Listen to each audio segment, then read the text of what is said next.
नमस्कार दोस्तों, स्वागत है आपका अपने परिवार नालंदा सक्सेस कॉन्सेप्ट में।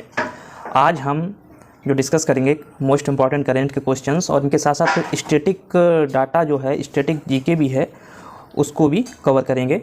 साथ ही साथ बता दें आज हम करेंगे कवर 21 दिसंबर 2022 और इसके साथ साथ 1 और 2 जनवरी 2023 का इम्पॉर्टेंट करेंट। ओके, चलिए दोस्तों बिना देर किए हम अपने सेशन को स्टार्ट कर लेते हैं। यहाँ पे देखिए, पहला जो बर्निंग इशू यहाँ पे है दोस्तों वो है DIA को लेके। देखिए यहाँ पर केंद्रीय इलेक्ट्रॉनिक्स और सूचना प्रौद्योगिकी एवं रेलवे जो मिनिस्टर हैं अश्विनी वैष्णव, इन्होंने क्या किया है, G20 प्रेसिडेंसी के हिस्से के रूप में स्टे सेफ ऑनलाइन अभियान का क्या किया है, शुरुआत की है। स्टे सेफ ऑनलाइन अभियान की शुरुआत की है। साथ ही साथ G20 डिजिटल इनोवेशन अलायंस यानी कि DIA को भी यहाँ पे स्टार्ट किया है। दोस्तों बता दें कि अभी हाल फिलहाल में G20 G20 की जो अध्यक्षता कर रहा है वो भारत अभी G20 का अध्यक्ष है।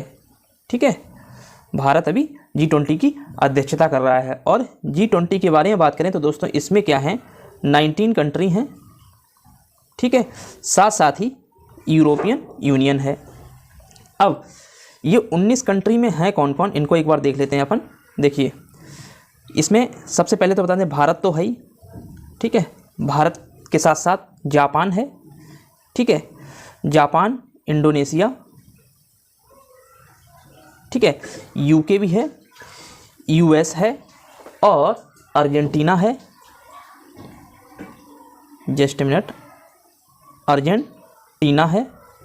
ठीक है ना, अर्जेंटीना के बाद यहाँ पे ऑस्ट्रेलिया और ब्राज़ील हैं। ठीक है, ब्राज़ील है और उधर अमेरिकन कंट्री मैक्सिको है। ठीक है, और मैक्सिको के साथ साथ बता दें कनाडा इसमें शामिल है, कनाडा शामिल है और चाइना शामिल है, फ्रांस इसमें इंक्लूडेड है, जर्मनी भी इसमें है। यहाँ पे लिख देते हैं दोस्तों, जर्मनी है और जर्मनी के साथ साथ यहाँ पे इटली है। ठीक है, इटली के साथ साथ अगर देखें तो रसिया भी यहाँ पे है और साउथ के नाम पे 3 कंट्री को यहाँ पे आप रिमेंबर रखेंगे। एक तो साउथ कोरिया, जस्ट मिनट दोस्त, थोड़ा इसका कलर चेंज कर लेते हैं। ठीक है, या फिर दूसरी जगह इसको लिख देते हैं। ठीक है, देखिए यहाँ पे रसिया है और अगर देखा जाए तो यहाँ पे साउथ, एक तो कोरिया है, साउथ कोरिया। ठीक है, दूसरा साउथ कोरिया के साथ दूसरा कौन सा है, यहाँ पे साउथ से रिलेटेड 3 कंट्रीज यहाँ पे हैं जिनको साउथ से आपको याद रखना है। साउथ कोरिया है, साउथ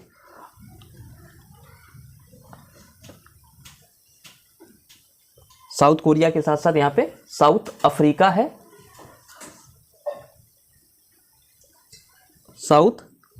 है, और साउथ से ही आप यहाँ पे सऊदी अरब को भी याद रख सकते हैं। ठीक है दोस्तों, ये टोटल कितनी कंट्री हुई, 19 कंट्री हुए और इन्हीं के साथ साथ यूरोपियन यूनियन भी इसी का हिस्सा है। चलिए दोस्तों देख लेते हैं क्या है। अब प्रोग्राम के बारे में देख लेते हैं कि यहाँ भारत ने कौन कौन से प्रोग्राम यहाँ पे लॉन्च किए हैं। एक तो G20 प्रेसिडेंसी के हिस्से के रूप में स्टे सेफ ऑनलाइन, ठीक है, एक तो क्या स्टे सेफ ऑनलाइन अभियान स्टार्ट किया है। दूसरा G20 डिजिटल इनोवेशन अलायंस को भी लॉन्च किया है, जिसको शॉर्ट फॉर्म में हम DIA के नाम से जानते हैं। दोस्तों बता दें स्टे सेफ ऑनलाइन अभियान है क्या। देखिए अभी प्रेजेंट में ग्लोबली डिजिटाइजेशन बढ़ रहा है, डिजिटलाइजेशन बढ़ रहा है, जिसकी वजह से क्या है, इस डिजिटलाइजेशन की वजह से क्या है, बहुत सारे फ्रॉड भी हो रहे हैं। ठीक है ना, साइबर क्राइम जिसको बोलते हैं, साइबर क्राइम के मुद्दे भी बहुत सारे देखने को मिल रहे हैं। ख़ासतौर पर ये मुद्दे फाइनेंशियल इशू, जो फाइनेंशियल जो लेकुना है उसकी वजह से बहुत ज़्यादा आ रहे हैं। जैसे कि आपने देखा ही होगा कि यूपीआई के माध्यम से धोखाधड़ी करना, ठीक है ना, किसी बैंक अकाउंट से ऑनलाइन माध्यम से पैसे निकाल लेना, ये सब साइबर क्राइम में आ गया, ठीक है ना। साथ ही साथ किसी गलत न्यूज को, धार्मिक भावनाओं को किसी व्यक्ति विशेष या धर्म विशेष को भड़काने के लिए जो न्यूज प्रोपोगेट की जाती है वो भी साइबर क्राइम में आ जाता है, ठीक है। तो इन सब को देखते हुए क्या किया गया यहाँ पे, जागरूक करने के लिए स्टे सेफ ऑनलाइन अभियान स्टार्ट किया गया है यहाँ पे। और साथ ही बता दूं, ये जो अभियान है ये एक तो हिंदी में, दूसरी भाषा इंग्लिश, और इसी के साथ साथ जहाँ की भी लोकल लैंग्वेज होगी वो लोकल लैंग्वेज में इसको प्रसारित किया जाएगा दोस्तों, ठीक है। चलिए अब देख लेते हैं कि ये G20 का डिजिटल इनोवेशन अलायंस क्या है। देखिए, जैसे कि हमें पता है कि यहाँ पे 19 कंट्री प्लस यूरोपियन यूनियन हमारे G20 में सम्मिलित होते हैं, ठीक है। तो यहाँ पे क्या है कि G20 DIA है, वहाँ पे टेक्नोलॉजिकल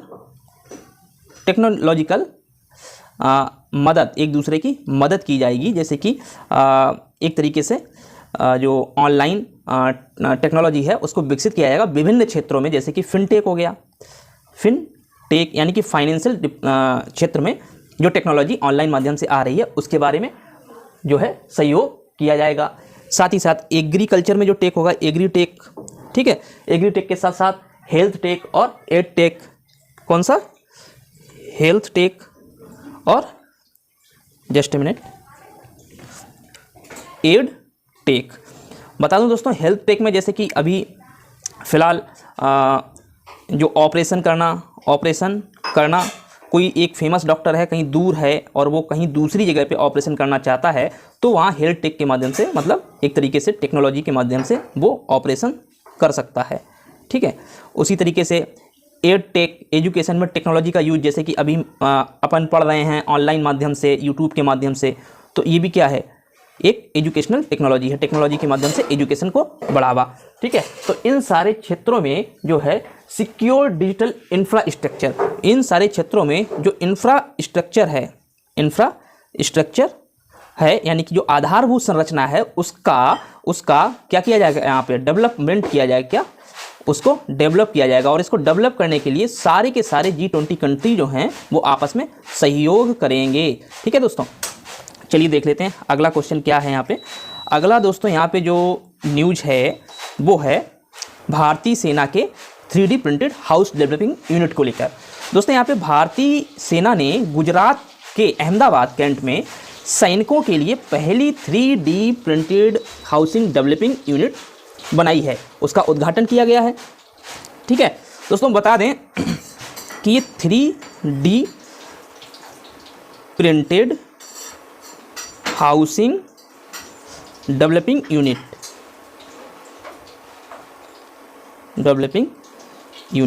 होता क्या है, ये इसके बारे में बात करते हैं दोस्तों। ये एक यूनिट है जो कि 3D प्रिंटिंग हाउस डेवलप करेगी सैनिकों के लिए और जो ऑफिसर्स होते हैं उनके लिए। ये इनकी खासियत क्या है, इस तरीके के जो 3D प्रिंटेड हाउस होते हैं उनकी खासियत है दोस्तों कि जोन 3 में जो देश आते हैं, जैसे कि बहुत ही ज़्यादा जैसे सेंसिबल होते हैं, जहाँ हमेशा तूफान और जो अर्थक्वेक है वो आते रहते हैं, और वो भी हाई रिएक्टर स्केल के। कौन से हाई रिएक्टर स्केल के? तो उन हाई रिएक्टर स्केल के भूकंपों को भी ये 3D प्रिंटिंग से बने हुए जो घर हैं वो बड़ी आसानी से सहन कर सकते हैं। अर्थात ये जो संरचना है वो कैसी होती है, वो आपदा रोधी होती है। कैसी होती है दोस्तों? आपदा रोधी संरचना होती है, ठीक है। और इसी के साथ बता दें कि ये जो 3D printing housing development unit है इसको बनाया है MES, और MES के साथ साथ एक कंपनी है, प्राइवेट लिमिटेड कंपनी है, माइकोव प्राइवेट लिमिटेड। कौन सी? माइकोव प्राइवेट लिमिटेड। इस कंपनी ने और MES यानी कि मिलिट्री इंजीनियरिंग सर्विसेज ने मिलकर इस हाउसिंग डेवलपमेंट यूनिट को स्टार्ट किया है, ठीक है। आने वाले समय पे हमारे सैनिकों को और जो सेना में अधिकारी वगैरह होंगे उनको बहुत ही अच्छी उच्च लेवल की हाउसिंग सोसाइटी प्रोवाइड करवाई जाएगी इसके हिसाब से, ठीक है। चलिए देख लेते हैं दोस्तों अगला। और हाँ, इसी के साथ बता दूं कि ये जो यूनिट है वो अहमदाबाद में स्टार्ट की गई। कहाँ? अहमदाबाद में।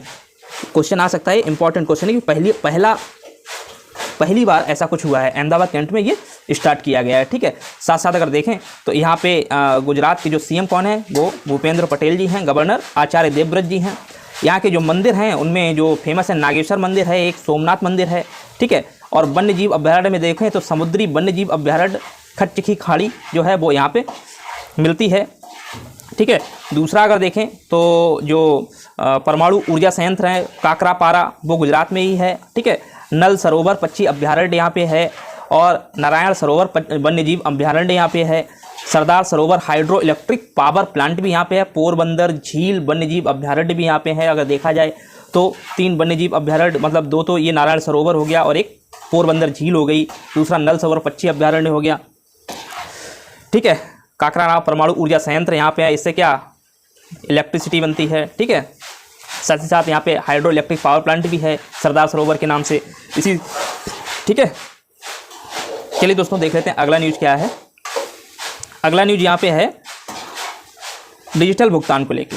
डिजिटल भुगतान को लेके यहाँ पे जो है वो न्यूज़ है, बोला गया है कि प्लेटफॉर्म वर्ल्ड लाइन ई पेमेंट्स, कौन सी संस्था दोस्तों यहाँ पे, प्लेटफॉर्म वर्ल्ड लाइन ई पेमेंट्स इंडिया को जो है भुगतान एग्रीगेटर के रूप में कार्य करने का जो परमिट है भारतीय आरबीआई ने यहाँ पे इसको परमिट दे दिया है। साथ ही साथ बता दें, जस्ट ए मिनट, आरबीआई ने ये परमिट, इस भुगतान एग्रीगेटर का परमिट जो है वो प्लेटफॉर्म वर्ल्ड लाइन पेमेंट ई पेमेंट्स इंडिया को दे दिया है।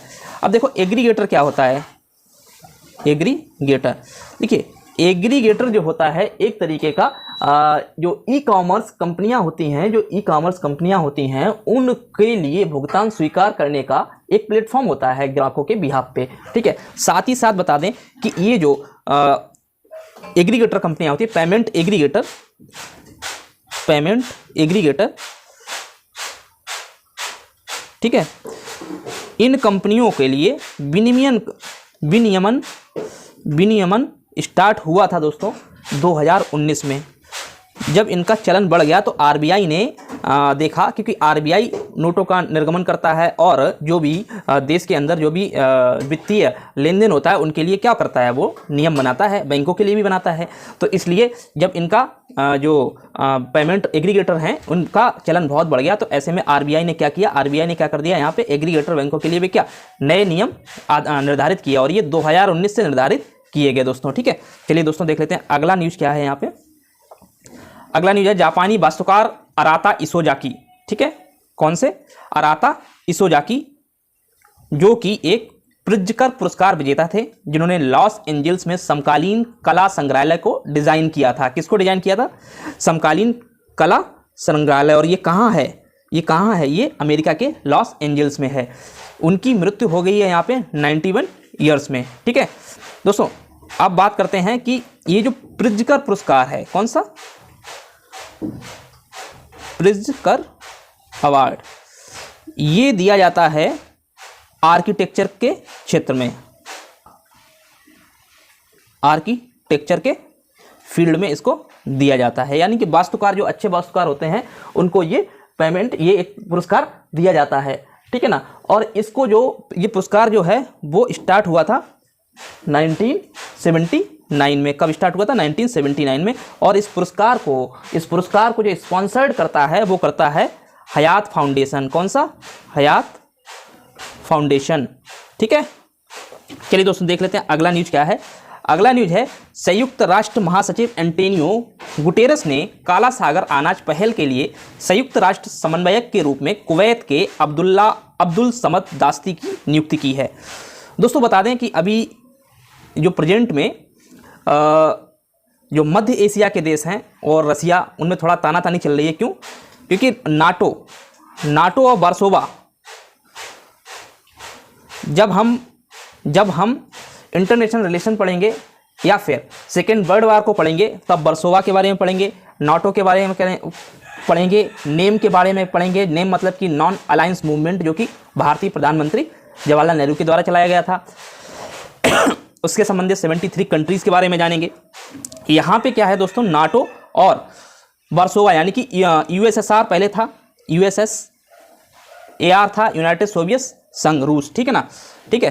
तो ये यूएसएसआर का विघटन हुआ, उसके बाद यूएसए बना, ठीक है ना। यूएसएसआर के विघटन के बाद यूएसएसआर जो कंट्रीज़ थी बहुत सारी वो अलग हो गई, ठीक है ना। और काला सागर जो यहाँ पे है, काला सागर बता दें, काला सागर के चारों तरफ, जैसे ये काला सागर है, अगर ये काला सागर है तो इसके चारों तरफ जो हैं, जो देश हैं, एक तो बहुत बड़ी सीमा काला सागर से रसिया की में लगती है, किसकी लगती है, रसिया की, ठीक है ना। साथ ही साथ बहुत सारी कंट्री जो हैं, बहुत सारे मतलब 3-4 कंट्री जो हैं वो नाटो के मेंबर हैं, नाटो के मेंबर हैं। इसी काला सागर से लगी हुई सीमा यूक्रेन की थी, ठीक है, बता दें इसी काला सागर से लगी हुई सीमा यूक्रेन की थी। और इन सारे नाटो कंट्रीज़ की वजह से यहाँ पे नाटो के जो समुद्री गश्ती जो पनडुब्बियाँ हो गई और जहाज़ हो गए वो इस क्षेत्र में आते थे, जिसको लेकर रसिया हमेशा इनका विरोध करता था, बोलता था कि इस रीजन का डेवलपमेंट में जो सबसे बड़ा अवरोध है वो ये जो गश्तियाँ आती हैं ये इस रीजन में नहीं आनी चाहिए। जब दोस्तों यूक्रेन ने भी नाटो को ज्वाइन करने के लिए बोला तो उसी वजह से रसिया ने देखा कि एक तरीके से भू राजनीतिक स्थिति से नाटो रसिया को घेर रहा था, इस वजह से रसिया ने क्या, यूक्रेन पे सीधे अटैक कर दिया यहाँ पे, ठीक है। अब अगर बात करें कि ये जो काला सागर अनाज पहल है ये है क्या दोस्तों, काला सागर अनाज पहल के बारे में अगर हम जानें, काला सागर अनाज पहल,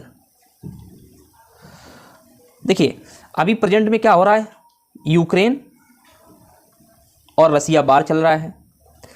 तो ऐसी स्थितियों में वहाँ की जो सेंट्रल एशिया की कंट्री हैं वहाँ पे क्या हो सकता है, फूड इन्फ्लेशन की स्थिति आ सकती है, फूड इन्फ्लेशन की स्थिति आ सकती है। और मैक्सिमम फूड जो एक्सपोर्ट किया जाता था सेंट्रल एशिया में, जैसे बात करें साथ में कायरिस्तान वगैरह हो गया, ठीक है, उज्बेकिस्तान हो गया, उधर ईरान हो गया, ईरान के साथ साथ अगर देखा जाए तो टर्की हो गया, तो यहाँ पे यूक्रेन के बंदरगाहों से फूड को एक्सपोर्ट किया जाता था, ठीक है।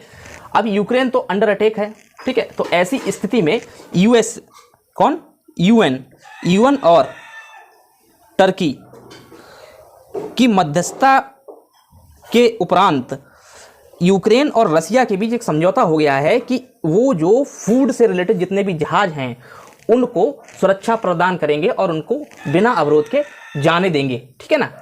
तो ये था काला सागर अनाज पहल, ठीक है। चलिए दोस्तों देख लेते हैं अब अपना अगला जो न्यूज़ है, वो है केंद्रीय ऊर्जा और नवीकरणीय ऊर्जा मंत्री आर.के. सिंह ने घोषणा की है कि उत्तराखंड के टिहरी में एक विश्व स्तरीय काइकिंग कैनोइंग अकादमी स्थापित की जाएगी। चलिए दोस्तों देख लेते हैं इस न्यूज़ को, बहुत ही डिटेल से देखना पड़ेगा। देखो सबसे पहले बात करते हैं कि काइकिंग कैनाइंग होता क्या है। देखो काइकिंग कैनाइंग जो है यहाँ पे दोस्तों, काइकिंग कैनाइंग जो है वो एक तरीके से बंद बोट होती है, जिसका एक तरीके से छोटा सा हल्का सा बोट होता है और यहाँ पे आगे एक जो है व्यक्ति बैठा रहता है, ठीक है, जिसके हाथ में एक पतवार होती है और वो उस पतवार से इधर मारेगा, दूसरी तरफ लेफ्ट राइट मार के इसको आगे ले जाएगा और ऐसे में रेसिंग होती है।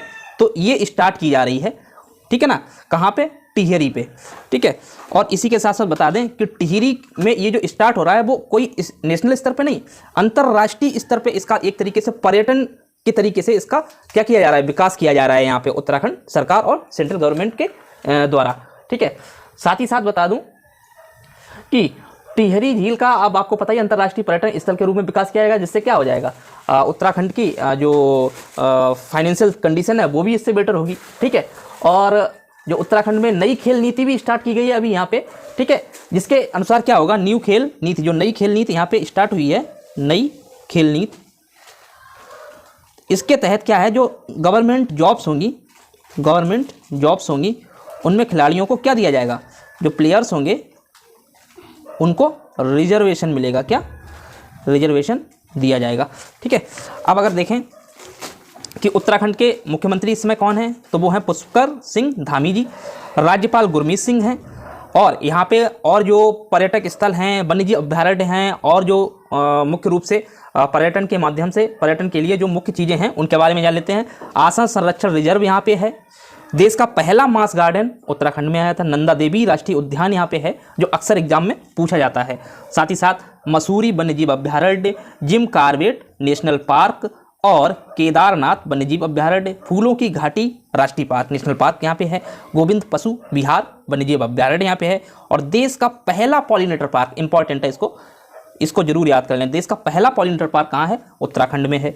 ठीक है, चलिए देख लेते हैं अगला। और इसी के साथ राजाजी टाइगर रिजर्व भी है यहाँ पे, राजाजी टाइगर रिजर्व है। एकीकृत आदर्श कृषि ग्राम योजना भी यहाँ पे संचालित की जा रही है। देखिए अगला क्वेश्चन है, वो तमिलनाडु सरकार ने नीलगिरी तहर परियोजना का संचालन किया है, जिसे देश में अपनी तरह की पहली पहल माना जा रहा है। और इसका उद्देश्य क्या है? इसका उद्देश्य है राज्य पशु के मूल निवास स्थान को बहाल करना और उसकी आबादी को स्थिर करना। अब देखा जाए तो TN का जो तमिलनाडु का राज्य पशु कौन है दोस्तों? वो है नीलगिरी तहर। कौन है? नीलगिरी तहर। नीलगिरी तहर है, और इसको एक नाम से और जाना जाता है दोस्तों। क्या आप उसका नाम बता सकते हैं? बता सकते हैं क्या? लाइक कमेंट बॉक्स में आप लिख के इसमें हमको पिन कीजिए। ठीक है, और नीलगिरी तहर ये एक लुप्त प्राय प्राणी है, ये इंडेंजर्ड स्पीसीज है, लुप्त प्राय है, इसलिए इसको क्या है, परिरक्षित करने के लिए ये योजना लाई गई है। इसका तकरीबन इस पे जो है, इस योजना पे 25.14 करोड़ रुपए का खर्चा आएगा। साथ ही बता दें दोस्तों कि ये जो नीलगिरी तहर हैं उनका जो सर्वेक्षण किया जाएगा वो दो तरीके से किया जाएगा। एक तो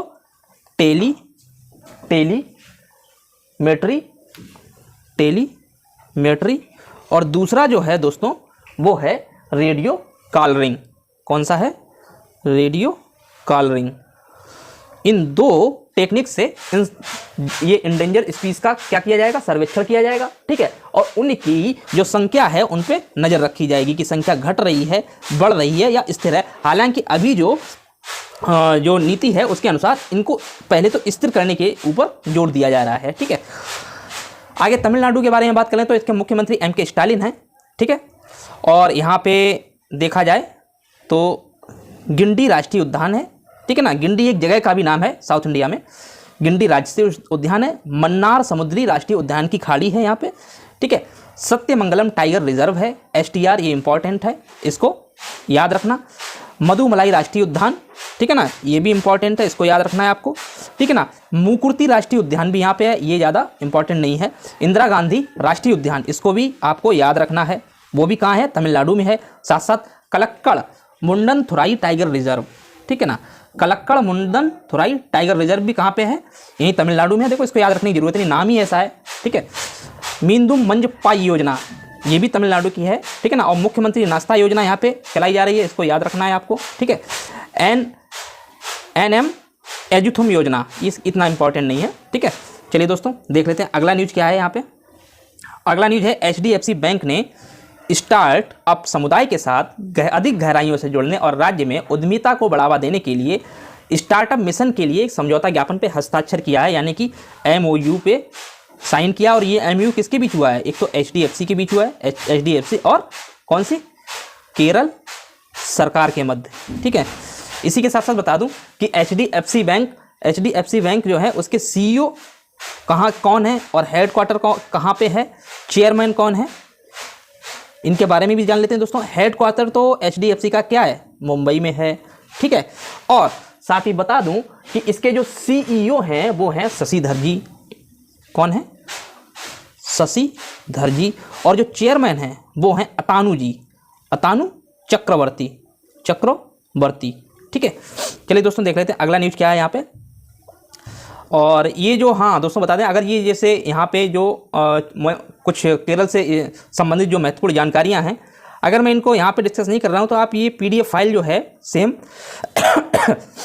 वो हमारे टेलीग्राम चैनल पे मिल जाएगी। आप टेलीग्राम चैनल को ज्वाइन कर लीजिए, और टेलीग्राम चैनल का जो लिंक है वो मैं इस वीडियो में पिन कर दूंगा। ठीक है ना, वहाँ से आप सीधे टेलीग्राम चैनल पे जाके इसको ज्वाइन कीजिए। और ये जितनी भी करंट अफेयर से संबंधित जो PDF मैं बनाता हूँ वहाँ पे ऑलरेडी वहाँ पे सारी की सारी पड़ी हुई हैं, आप वहाँ से डाउनलोड करके स्टडी कर सकते हैं। ठीक है दोस्तों, यहाँ पे अगर देखें दोस्तों तो सबसे महत्वपूर्ण जो है वो इसको आप याद करिए, पेरियार नदी पर इडुक्की बांध है, ये कई बार पूछा जाता है।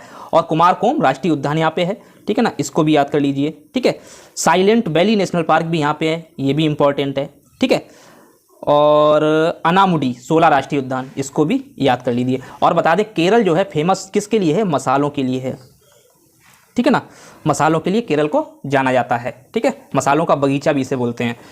चलिए दोस्तों, अगला न्यूज जो है वो है सीबीसी को लेके, यहाँ पे सेंट्रल विजिलेंस कमीशन। दोस्तों ये जो सीबीसी, देखो इसका जो इतिहास है बहुत पुराना है, सेकेंड वर्ल्ड वॉर से है, सेकेंड वर्ल्ड वॉर। देखिए इस पे मैं एक सेपरेट वीडियो बनाऊंगा सीबीसी को लेके कि सेकेंड वर्ल्ड वॉर से क्या भ्रष्टाचार हुआ, उस भ्रष्टाचार को लेके कौन सा कमीशन बनाया गया उसको उजागर करने के लिए, उसकी जांच के लिए, और फिर कैसे सीबीसी का कॉन्सेप्ट डेवलप हुआ, ठीक है, उसके लिए मैं एक नया वीडियो बनाऊंगा दोस्तों। आप उस पर इस चीज़ को पूरी एक वाइड नॉलेज के रूप में उसको देख सकते हैं आप। यहाँ पे जो है, यहाँ पे नए सतर्कता आयुक्त जो है प्रवीण कुमार, सतर्कता आयुक्त जो प्रवीण कुमार हैं उनको कार्यवाहक केंद्रीय सतर्कता आयुक्त यहाँ पे बनाया गया है, यानी कि सीबीसी बनाया गया है, ठीक है। साथ ही बता दें इसकी स्थापना हुई थी 1964 में। कब हुई थी? 1964 में। बता दूं कि ये जब सेकेंड वर्ल्ड वॉर 1942 के बाद जब ये सारी चीज़ें हो रही थी तो कहाँ भ्रष्टाचार हो रहा है, उसके बाद इसकी जो नींव पड़ी है वो सेकेंड वर्ल्ड वॉर से ही पड़ी है, ठीक है। बाकी बनके जो अपने आज़ादी के बाद बनके जो तैयार हुआ वो एक तरीके से पूरी जो संवैधानिक संस्था के रूप में वो 1964 में ये आया है, ठीक है। इसी के साथ साथ बताऊं दोस्तों कि सीबीसी के पास शिकायत कौन कौन दर्ज करा सकते हैं। सीबीसी के पास शिकायत कौन कौन दर्ज करा सकते हैं? देखो दोस्तों, सीबीसी के पास शिकायत एक तो सेंट्रल गवर्नमेंट दर्ज कराएगी, ठीक है ना। दूसरा कौन जा सकता है? लोकपाल। दोस्तों कल मैंने सेशन में बताया था कि लोकपाल जो बनाए जाते हैं वो किस बिल के अकॉर्डिंग आए थे भारत में, ठीक है ना। कमेंट में आप लिख के मुझे जरूर बताइएगा। वैसे बता देता हूँ, ये जन लोकपाल बिल 2013 के मद्देनजर राष्ट्र में यानी कि नेशन वाइड यानी कि सेंटर में लोकपाल की नियुक्ति होती है और सभी स्टेटों में लोकायुक्त की नियुक्ति होती है। अभी हाल फिलहाल में पहला जो राज्य है वो महाराष्ट्र जिसने लोकायुक्त की नियुक्ति की है, ठीक है ना। लोकपाल जा सकता है सीबीसी में अपनी शिकायत दर्ज कराने उनकी, ठीक है ना, भ्रष्टाचार से संबंधित। दूसरा है एक विजिल ब्लोअर होते हैं, ठीक है। विजिल ब्लोअर क्या होते हैं दोस्तों, यहाँ पे देख लीजिए। विजिल ब्लोअर मतलब एक तरीके के जो हैं सूचना देने वाले या मुखबिर बोल सकते हैं इनको, मुखबिर। ये कौन हो सकते हैं दोस्तों? कौन हो सकते हैं ये? सरकारी नौकरी में पदस्थ कोई उच्च अधिकारी हो सकता है, ठीक है ना, कोई उच्च अधिकारी हो सकता है, या कोई उच्च अधिकारी प्रेस से संबंधित कोई हो सकता है जो विजिल ब्लोअर का काम करता है, सीबीसी को शिकायत देता है अंदर ही अंदर, ठीक है, ठीक है। चलिए देख लेते हैं दोस्तों अगला न्यूज क्या है। यहाँ पे अगला न्यूज है, केंद्रीय मंत्री नितिन गडकरी ने गोवा में जुआरी नदी पर एक नए जुआरी पुल के पहले चरण का उद्घाटन किया है, ठीक है। और ये जो है अपने आप में जो है दूसरा केबल स्टे ब्रिज है। इससे पहले मुंबई की बांद्रा वर्ली सी लिंक पर ऐसा केबल स्टे ब्रिज बनाया गया था, ठीक है। और ये जो केबल स्टे ब्रिज है वो बनाया गया है उत्तरी गोवा और दक्षिणी गोवा के जिलों के बीच बनाया गया, जिससे जिलों के बीच जो संपर्क संसाधन होंगे, संपर्क जो होंगे, आपसी सहयोग जो होगा वो बढ़ जाएगा और डेवलपमेंट और भी ज़्यादा रफ्तार से होगा। चलिए दोस्तों देख लेते हैं अगला न्यूज़ क्या है। यहाँ पे अगला न्यूज़ है, प्रधानमंत्री नरेंद्र मोदी की मां हीराबेन का 100 साल की उम्र में यहाँ निधन हो गया है और इनका जो अंतिम संस्कार हुआ है बहुत ही सादगी के साथ हुआ है और ये हुआ है अहमदाबाद में, अहमदाबाद के एक शमशान घाट में, ठीक है। चलिए दोस्तों दूसरा न्यूज़ क्या है। यहाँ पे एलन मस्क के स्वामित्व वाली स्पेस एक्स ने अपने फाल्कन 9 लॉन्च व्हीकल से कक्षा में 54 स्टार लिंक उपग्रह लॉन्च किए हैं, ठीक है दोस्तों। एलन मस्क का एक सपना है दोस्तों, हेजल फ्री इंटरनेट प्रोवाइड करना पूरी दुनिया को, ठीक है ना। उसके लिए ये बलून वगैरह भी उड़ाते रहते हैं, जिसके हिसाब से जो अभी जैसे हम लोगों को इंटरनेट की सुविधा कैसे मिल रही है, टावर के माध्यम से। तो टावर कहीं कम रहता है, उनकी इंटेंसिटी जो नेटवर्क होते हैं उनकी इंटेंसिटी तीव्रता जो होती है कहीं कम हो जाती है, कहीं ज़्यादा हो जाती है, फ्रिक्वेंसी कम हो जाती है, ज़्यादा हो जाती है। उस वजह से क्या होता है, नेट की स्पीड बाधित होती रहती है। तो इनका मानना है कि हम ऐसे बलून बनाएंगे जो अंतरिक्ष में, मतलब समझ रहे हैं ना, कहाँ, हमारी जो स्पेस में और जो हमारा एक तरीके से फोटोस्फीयर होगा, फोटोस्फीयर नहीं, हमारे जो पृथ्वी की जो लेयर होगी इनसाइड, जहाँ से रेडियो तरंगें भेजी जाती हैं, ठीक है ना, वहाँ पे वो भ्रमण करते रहेंगे। उन बलून्स के माध्यम से आपको बाधा रहित यानी कि हैजल फ्री इंटरनेट प्रोवाइड करवाया जाएगा। तो इन्होंने अभी क्या किया है, इनका एक रॉकेट है फाल्कन 9, उससे 54 स्टारलिंक उपग्रह यहाँ पे लॉन्च किए हैं दोस्तों, ठीक है। अगला न्यूज़ देख लेते हैं यहाँ पे दोस्तों। ये अगला न्यूज़ है, वैश्विक परिवार दिवस हर साल 1 जनवरी को मनाया जाता है। कौन सा? वैश्विक परिवार दिवस। ये क्या है कि इसमें अन्य संस्कृतियां और राष्ट्रों के प्रति अनुचित और नकारात्मक दृष्टिकोण को हतोत्साहित करने के लिए मनाया जाता है। जैसे कई राष्ट्रों के बीच जो है वैमनस्यता की भावना होती है, संस्कृतियां हैं, संस्कृतियों के बीच वैमनस्यता आ जाती है। क्यों?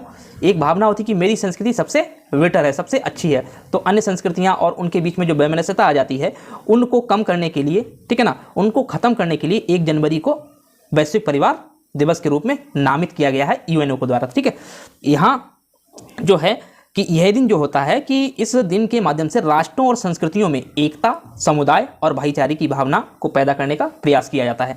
देख लेते हैं दोस्तों यहाँ पे अगला क्वेश्चन देख लेते हैं, किस देश के महान फुटबॉलर पेले का निधन हुआ है? तो ये पेले जो हैं वो हैं ब्राज़ील के महान फुटबॉलर, इनका अभी हाल फिलहाल में निधन हो गया है। ठीक है, किस मंत्रालय ने हाल ही में खान पर्यटन को बढ़ावा देने के लिए 8 इको पार्कों का निर्माण किया है? दोस्तों ये किया है कोयला मंत्रालय ने। किसने किया है? कोयला मंत्रालय में। और कोयला मंत्री कौन है यहाँ पे? कोल मिनिस्टर कौन है यहाँ पे? हमारे भारत के कोल मिनिस्टर हैं प्रहलाद जोशी जी, प्रहलाद जोशी जी। ठीक है, अब देख लेते हैं अगला क्वेश्चन क्या, हाल में ही किस मंत्रिमंडल ने कृषि में महिलाओं के सशक्तिकरण और के लिए जो है 367 करोड़ रुपए की मंजूरी दी है? तो ये दी है उड़ीसा गवर्नमेंट ने। उड़ीसा गवर्नमेंट ने यहाँ क्या किया है कि महिलाओं के सशक्तिकरण, वो भी कहाँ? एग्रीकल्चर सेक्टर में। देखिए, मानो या ना मानो, अप्रत्यक्ष रूप से अगर देखें तो इंडिया में एक बहुत बड़ी मात्रा जो है महिलाओं की, वो कहाँ? कृषि में कार्यरत रहती है, कृषि में कार्यरत रहती है। तो उनके सशक्तिकरण के लिए यहाँ उड़ीसा सरकार ने 367 करोड़ रुपए की मंजूरी दी है। ठीक है, अगला क्वेश्चन है, भारत ने हाल ही में किस देश को अतिरिक्त 40 मेगावाट बिजली निर्यात करने की अनुमति दी है? देखिए, ये दी है नेपाल को। ठीक है, देखिए एक क्या है यहाँ पे, पावर सेक्टर में चाइना इन्वेस्ट कर रहा था, चाइना इन्वेस्ट कर रहा और चाइना ने क्या किया, नेपाल में एक डैम बनाया। ठीक है ना, डैम बनाया और आधा बना के छोड़ दिया। इस डैम को भी भारत जो है पूरा कर रहा है और साथ ही साथ संबंधों को और अधिक अच्छा करने के लिए यहाँ क्या कर रहा है, नेपाल में 40 मेगावाट बिजली निर्यात करने की अनुमति भी दे दी है, क्योंकि अभी नेपाल में बिजली की किल्लत काफ़ी ज़्यादा है। ठीक है, चलिए दोस्तों देख लेते हैं किस हाल में गौरी अम्मा पुरस्कार, ये देखो मैंने पिछले सेशन में मैं ऑलरेडी इसको डिस्कस कर चुका हूँ। ठीक है, चलिए अगला क्वेश्चन है, हाल ही में किसे विज्ञान पर G20 कार्य समूह का सचिवालय बनाया गया है? वो है IISc Bengaluru, Indian institute of science and research को, बेंगलुरु का जो इंस्टीट्यूट है उसको यहाँ पे सचिवालय बनाया गया है। और G20 का अभी प्रेसिडेंट कौन है? इंडिया है। कौन है दोस्तों? इंडिया है। ठीक है, अगला जो क्वेश्चन है वो है, देखो ये तो डिस्कस कर चुके हैं कि 3D printed house labelling unit का उद्घाटन कहाँ हुआ है? गुजरात में। कहाँ? अहमदाबाद में। ठीक है ना, अहमदाबाद कैंट में। ठीक है, अगला क्वेश्चन है कि हाल में ही इजराइल बेंजामिन नेतन्याहू ने किस देश के प्रधानमंत्री के रूप में शपथ ली है? तो दोस्तों ये हैं इजराइल के न्यू प्राइम मिनिस्टर। ठीक है ना, हाल ही में विक्रम साराभाई की 91वीं पुण्यतिथि कब मनाई गई है? दोस्तों 30 दिसंबर को इनकी पुण्यतिथि थी। इस दिन विक्रम साराभाई की डेथ हो गई थी दोस्तों। ठीक है, अगला क्वेश्चन है, किसे हाल में ही सामाजिक उपलब्धि के लिए रविंद्रनाथ टैगोर साहित्य पुरस्कार दिया गया है? ये दोस्तों दिया गया है SK रॉय जी को। ठीक है, साथ ही साथ यूको बैंक ने क्या किया है? यूको बैंक ने बोला है, ये घोषणा की है कि 2023 तक UPI पर रुपए क्रेडिट कार्ड ना जारी करने की घोषणा की है। यहाँ किसने? यूको बैंक ने। ठीक है, चलिए दोस्तों अगला जो क्वेश्चन है वो है, किस देश ने जो है प्राइस कैप का इस्तेमाल करने वाले देशों पर तेल आपूर्ति पर रोक लगा दी है? देखिए क्या, यूक्रेन और रसिया की जो वार चल रहा है उसकी वजह से सॉरी, उसकी वजह से क्या हुआ यहाँ पे, जो यूरोपियन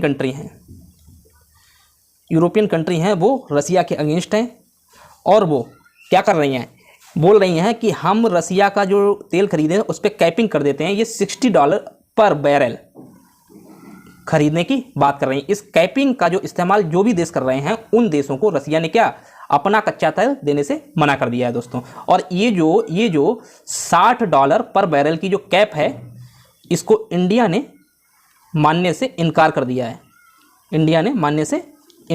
है। ठीक है, अगला क्वेश्चन है, हाल ही में किसने वीडियो कॉन्फ्रेंसिंग के माध्यम से राष्ट्रीय गंगा परिषद की बैठक की अध्यक्षता की? दोस्तों ये की है नरेंद्र मोदी जी ने। और ख़ास बात ये है कि नरेंद्र मोदी इस समय अपनी माँ के फ्यूनरल में गए हुए थे और वहीं से वीडियो कॉन्फ्रेंसिंग के जरिए इस जो बैठक थी इसकी अध्यक्षता भी उन्होंने वहीं से की।